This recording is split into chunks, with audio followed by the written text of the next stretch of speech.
Rylovlog here. It is pretty early in the morning today.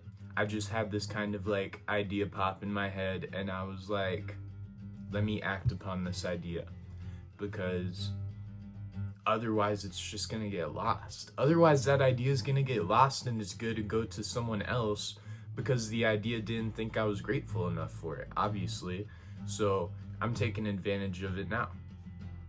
What I want to do in this video is basically just kind of offer what I have done recording wise. So I'm gonna talk about all the gear I have, give my opinions on it, if I like it or not, talk about what program I use and how I've kind of grown to understand that. And yeah, so that's basically what we're gonna get into today. Starting things off, I think it's best that we just kind of go down the list of instruments.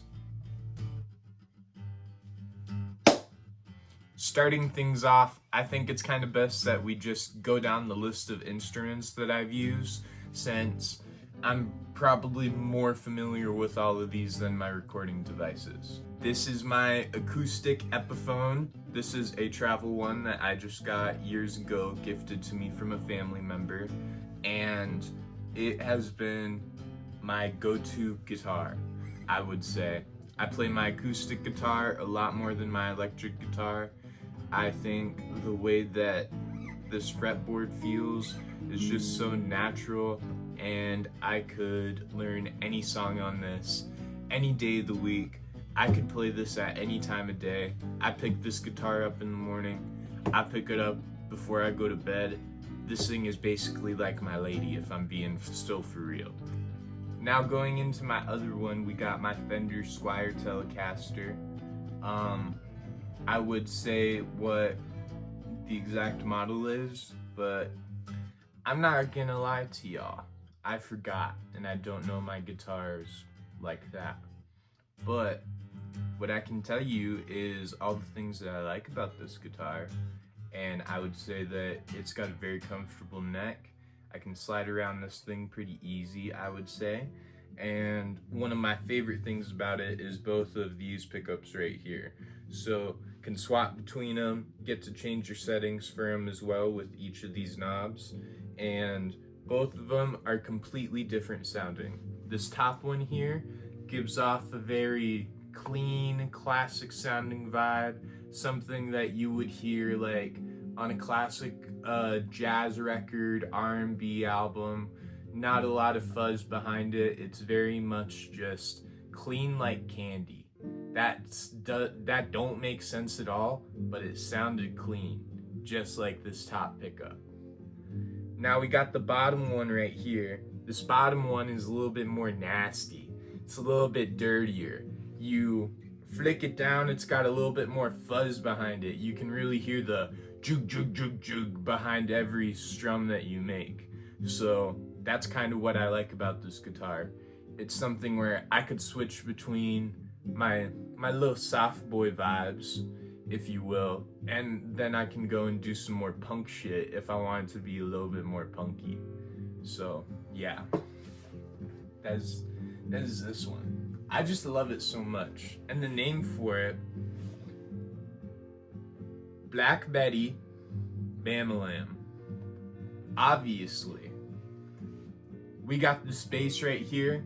This bass is not one of the proudest things in my collection, I will not lie.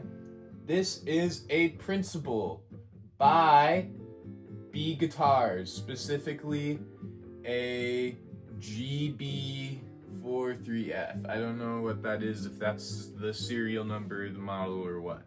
But it's a pretty good bass. I'm not gonna act like I know a shit ton about basses, because I'm gonna be honest, I really only started picking up bass to play bass lines for my album, and then I started kind of getting a groove for it, I guess. I would like to upgrade this someday. I got a couple problems with it. Whenever I plug it in, my volume knob just is way too sensitive. I move it the slightest bit and my ears are just fucking destroyed. Nothing is there anymore. It's all gone. And then if I just like turn it even the little bit closest to off, it just kind of powers off. So you switch between either one of those volumes. That being said, we find ways to work around it, and we persevere through those technical disabilities, because what else would we do? I can't just go get another bass. That's like a whole bunch of freaking money. And besides, it still plays good. Still plays good. I like the sound of it. It's just got some hiccups in it. And that's alright. Everything got their hiccups every now and then. Now, I'm gonna be honest. I don't remember there being a name for this bass. I think I might have named it like Fish or something because I thought of bass. But I don't really name this one too much. I'm not gonna lie. I just kind of call it bass. So I guess it's bass. The last one we got here is my Epiphone Special Model SG. This one was one of my first electric guitars that I had for myself, and I love this one a lot. It's got a very rock sounding vibe. The fretboard feels pretty good. I'm gonna be honest, my fingers stick on it a little bit more than my Squire, but that's okay, because this one ain't for doing all my weird technical plucky stuff, you know? This one, I just want to rock out on. This one, I just want to play some freaking Green Day. I want to play some Nirvana. I want to play a little bit of Weezer on it, you know? Get a little bit wheezy, get a little bit... That's so out of tune. So now you can discover why I don't play this guitar too much. Up here, we have a broken nut. It is chipped off right here on our E string, and for that reason, I've just continued to not play it. I'm going to fix it eventually, but for the time being, I'm just using Black Betty Bamalam and letting Marshall Lee just kind of sit and watch. And yup, that's the name of this guitar. I named it Marshall Lee after Adventure Time because I was like, yeah, this gives Marceline vibes, but she plays bass. And I was like, Marshall Lee would probably play this. So yeah. I love the color of this. This red just gets me so freaking excited every time I see it. It's like the perfect dark cherry red for me. Love it. Love it. I would love a car in that color. Moving on to some of our gear stuff, we are going to get straight into what produces all the magical vocals on the album. So this is the Shure SM57. Shout out Phoebe Bridgers for shouting this microphone out in Lost Boys.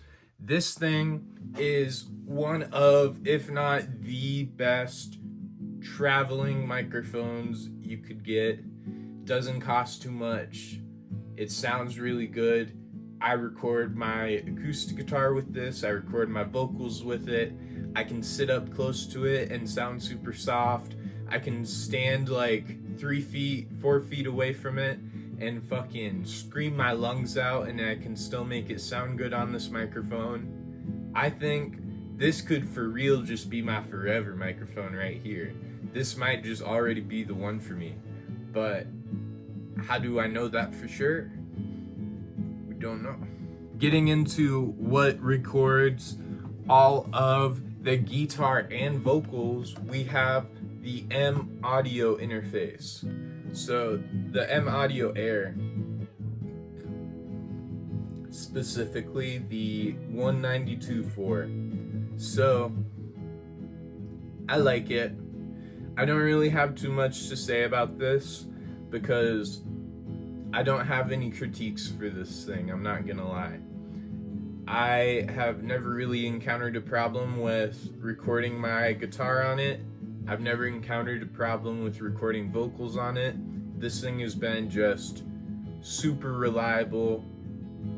I would say I'm satisfied with it, but honestly, the interface is something where I would want to explore it just to see what other options I could find and what else could be out there for me. Because you never know. Maybe I find something that makes my voice sound like an angel instead of this one that makes my voice sound like a Rylo, you know? Moving on, we have the Akai MPK Mini.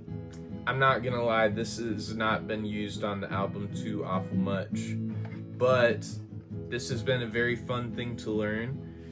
As I am starting to approach producing and mixing, one thing that has become a challenge for me has been electronic drums and drums in general. I love them so much, and I did learn how to play them at one point in my life for a college class, but it just never stuck with me like guitar. And the whole act of like using your body in all these separate ways to keep rhythm gets me so messed up sometimes. So I will say this right now, if you're a drummer, if you're just starting to drum and you're having problems, props to you, man. I gotta give my props to you, because you're going through that shit, man, and you got it. I believe in you, because that's all it takes is a lot of practice and perseverance, and that's kind of just what I'm in the process of right now with that. I would say that guitar has kind of been more of my attached practicing instrument. If I really want to practice, I play guitar, but I need to force myself to practice all the drums and the keys a little bit. I do like everything with the Akai MPK3. I think it works really great. It's a great introductory beat machine / keyboard. I've seen countless other people who make music around my area using it, so I think that just kind of certifies it in my head as one of those pieces of equipment that might just stick around for the next fucking 30 or 40 years, something crazy like that. People are just gonna eat it up, you know? The last thing I'm gonna yap about is what software I use, and I'm not gonna speak a lot on what I use because, as I've said, I'm not that much of a producer. I'm not too much of a mixer. Everything with recording my album has started almost up to a year ago. So yeah, I'm fairly new to this. I'm a baby to a lot of this, but it kind of makes it fun because I just get excited about learning all these things. I use GarageBand a little bit during like early high school, middle school, whenever I was having thoughts about like, what would it be like to make a song? And the process of growing with GarageBand and then transferring over to Logic was pretty easy. It was like switching from a bike that had like, I would say 2 sets of training wheels on it to a bike that was just like a normal mountain bike or something like that. It's got like fucking 12 different gears in it, and you gotta be super careful with how you switch them or else you fuck up the bike. On Logic, I just had so many problems with it because the interface is so intimidating at first, I can't lie. It's really like hopping into Photoshop if you had no clue of how to use any Photoshop shortcuts at all. Like, I would say both of those two, if you don't know shortcuts for them, you're fucked. You're not gonna have fun because it just makes life so much easier. It makes it so much easier when you mess up and you can just press Command Z instead of having to double click it, go down, press delete. Are you sure you want to delete it? And it deletes. Meanwhile, you just It's gone. Oh, I want to pull up this menu where I can look at my EQ and gain. Bam. Okay, that's pulled up. I can look at that. Oh, I want to navigate all the list of effects I could put on my guitar, bass, and voice. Bam. Just pulled that up right there. You know, it takes a little bit of time and just honestly living with the program to learn that, understand it. Internet helps a lot too, not gonna lie. You can just look up a video being like, I want to learn how to produce, and you're gonna have like fucking hundreds upon hundreds of people being like, here's my beat workshop. I'm gonna get you going on how to make these sweet beats. I'm never gonna be like that. The most I'm ever gonna do is what I'm doing right now, which is yapping to the camera. I'm never gonna act like I'm certified. I'm never gonna act like I really know my shit. I am simply somebody who wanted to share his thoughts. That's pretty much all. I'm just someone who wants to yap. When I was first starting the process of recording my album, I was having a little bit of trouble with recording on Logic, but comparing that process of the first session to the last few sessions I've had making songs, it has been such a crazy change to see.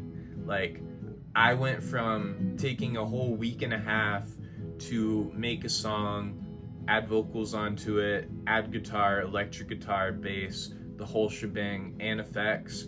And now I've become so familiar with the software that I can just do that in a day. I could do it in an afternoon if I really wanted to, if my motivation was there. And I love that. It's so awesome. Like the fact that I can just be like, yeah, I just made up this song because what else am I gonna do? Just fucking sit around? Fuck no. Fuck no, I'm not gonna sit around. I'm gonna create, damn it. I'm gonna create more than I consume. Because that's what you gotta do. It's not what you gotta do, but it's what you probably should do in today's age. Should probably start not sitting around as much. I say sitting around. I'm gonna do something after this. I promise. Trust. If it's nice out. If it's nice out. But yeah, that was pretty much all for today's Rylovlog today.